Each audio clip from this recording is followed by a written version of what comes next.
Hey, all you absolutely awesome folks out there. Hey guys, listen, I just want to encourage your heart to put some thought into the situations that you find yourself in today, okay? So what I mean by that is, how often do we find ourselves in maybe an interaction with somebody at the gas station? Maybe they slammed the door in our face, or maybe they jumped in front of us in the line, or maybe they're the person working behind the cash register and they are not making any qualms about the fact that they ain't in a good mood. Maybe it's your boss, maybe it's your coworker, maybe it's your husband or your wife, or your girlfriend or your boyfriend, or your children, or your best friend, or the person in the car beside you as you're driving to work. Sometimes we find ourselves, for the most part, I think the majority of people are attempting to just get through the day, not make any waves, not cause a big explosion, but there are plenty of situations that we find ourselves in that are not very positive, right? And what is one of the very first things that comes to our mind? Did that lady, did she just say what I think she just said to me?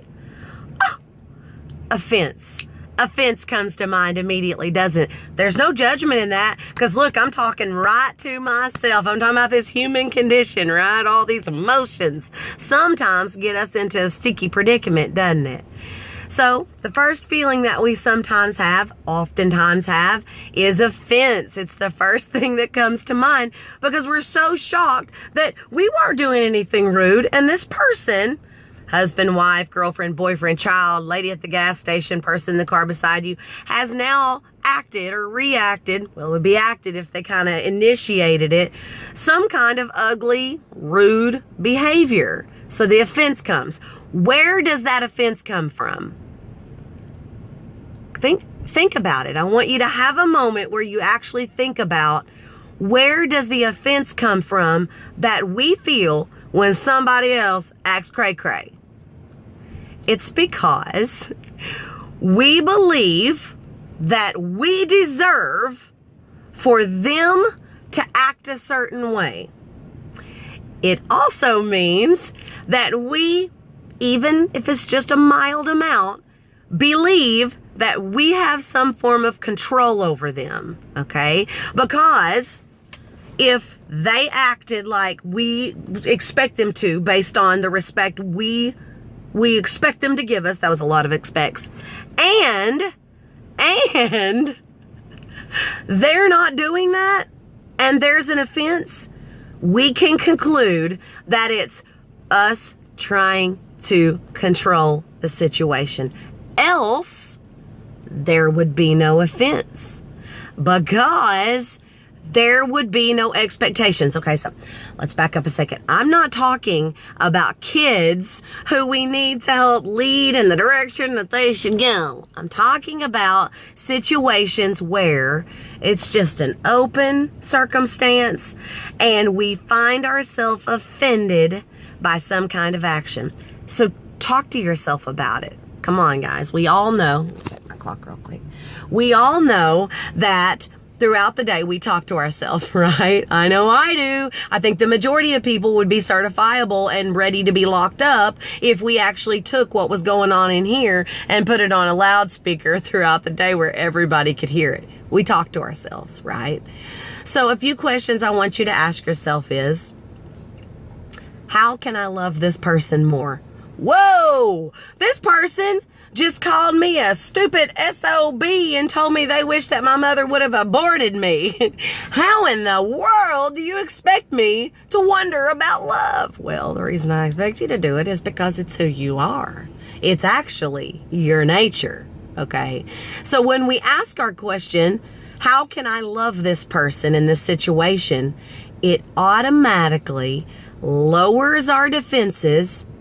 We now crush that offense, and we've opened our heart, the mirror of our heart, to love.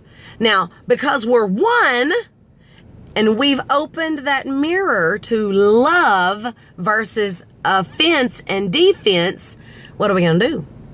We're going to reflect that back to them.